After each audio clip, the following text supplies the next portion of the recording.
Perusahaan Anda belum mempunyai peraturan perusahaan atau PP? Hati-hati, ini bisa menjadi bom waktu yang bisa merugikan bisnis Anda termasuk perusahaan Anda.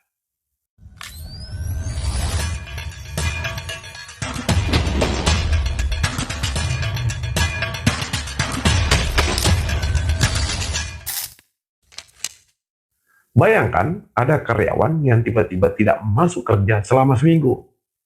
Ketika ditegur, dia mengatakan, "Di mana aturan yang melarang saya melakukan itu?"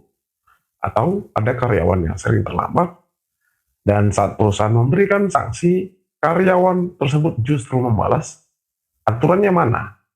Saya tidak pernah diberitahu." Lalu muncul perselisihan, dan karyawan mengadu ke Dinas Ketenagakerjaan. Kemudian perusahaan dipanggil untuk mediasi, bahkan bisa berujung gugatan ke pengadilan hubungan industrial atau PHI.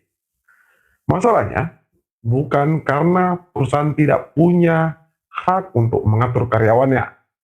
Masalahnya adalah perusahaan tidak memiliki aturan yang jelas dan sah secara hukum berdasarkan aturan-aturan hukum yang berlaku di Indonesia. Inilah alasan mengapa peraturan perusahaan sangat penting bagi setiap perusahaan.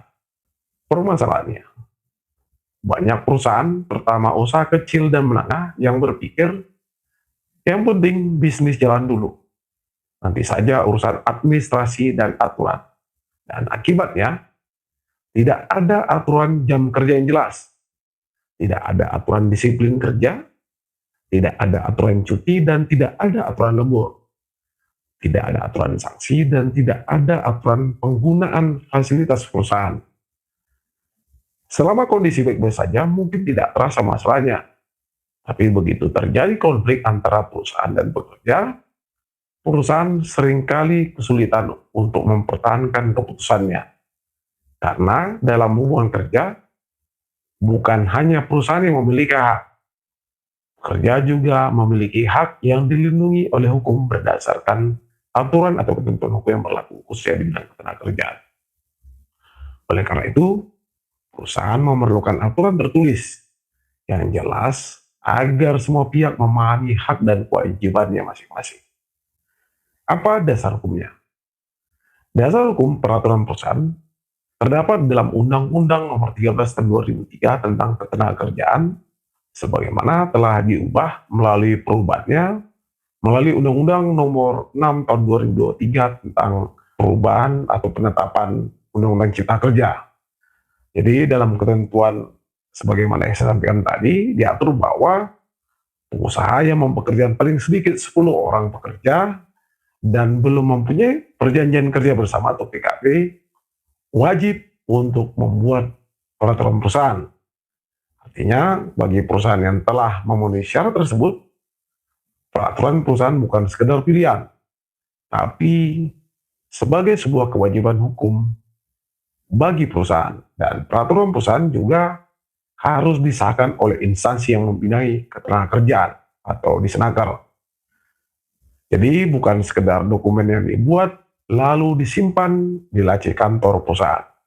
Contoh kasus dalam kehidupan sehari-hari terkait hubungan ketenagakerjaan. Misalnya ada perusahaan yang memiliki 30 karyawan, namun perusahaan tidak mempunyai peraturan perusahaan atau PP. Dan suatu hari ada karyawan yang berulang kali terlambat dan tidak masuk kerja tanpa alasan yang jelas. Perusahaan akhirnya memutuskan memberikan sanksi yang tegas, tapi karyawan tidak terima dan ia kemudian melapor ke Dinas Ketenagakerjaan.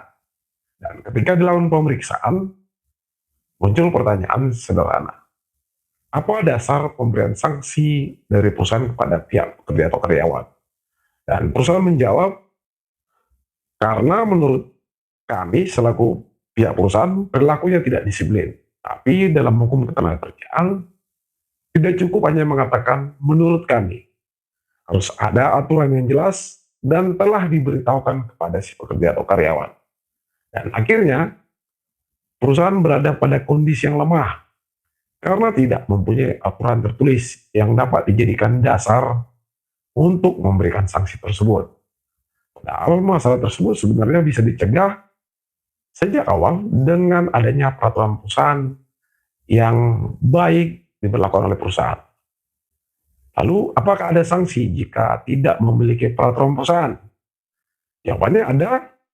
Jadi, bagi perusahaan yang memenuhi syarat tetapi tidak membuat peraturan perusahaan, dapat dikenakan sanksi sesuai dengan peraturan perundang-undangan di bidang ketenagakerjaan.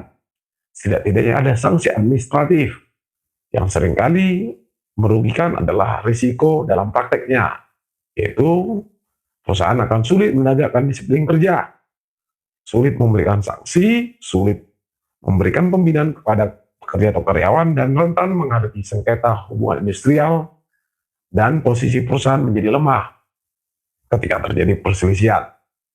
Jadi, walaupun banyak perusahaan lebih takut pada sanksi pemerintah, sebenarnya risiko sengketa dengan pekerja atau karyawan seringkali jauh lebih berbahaya. Lalu apa manfaat memiliki peraturan perusahaan? Pertama, memberikan kepastian hukum. Jadi semua pihak memahami aturan yang berlaku. Tidak ada lagi alasan, saya tidak tahu aturannya.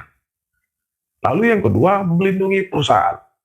Jadi ketika perusahaan mengambil tindakan terhadap pelanggaran disiplin, perusahaan memiliki dasar hukum yang jelas untuk melakukan sanksi tersebut. Dan yang ketiga, melindungi pekerja atau karyawan.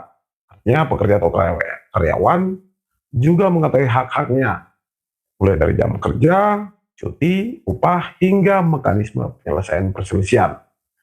Dan yang keempat, mengurangi potensi sengketa atau konflik.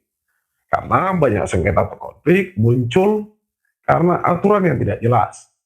Jadi peraturan perusahaan membantu mengurangi kesalahpahaman antara pekerja atau karyawan dengan pihak perusahaan. Yang kelima, meningkatkan profesionalisme perusahaan. Jadi investor, mitra bisnis, dan calon pekerja atau karyawan biasanya lebih percaya kepada perusahaan yang mempunyai tata kelola yang baik. Dan salah satu indikator tata kelola yang baik atau good corporate governance adalah adanya peraturan perusahaan yang sah. Jadi, jangan menunggu sampai perusahaan dipanggil oleh Dinas Ketenagakerjaan atau bahkan sampai menghadapi gugatan perselisihan hubungan industrial dari pekerja atau karyawan, baru mulai memikirkan peraturan perusahaan. Karena fungsi peraturan perusahaan bukan untuk menghukum pekerja, melainkan untuk menciptakan kepastian hukum, ketertiban, dan perlindungan bagi semua pihak. Jadi kalau perusahaan Anda sudah memiliki lebih dari 10 pekerja atau karyawan, coba periksa kembali apakah sudah mempunyai peraturan perusahaan yang masih berlaku dan telah disahkan sesuai dengan aturan-aturan tentang hukum yang berlaku di Indonesia. Tuliskan pengalaman atau pertanyaan Anda di kolom komentar, dan jangan lupa like, subscribe, serta membagikan video ini agar semakin banyak pelaku usaha atau pihak perusahaan yang memahami pentingnya peraturan perusahaan sebelum menghadapi permasalahan hukum yang sebenarnya bisa dicegah sejak awal kalau ada peraturan perusahaan. Salam dari saya.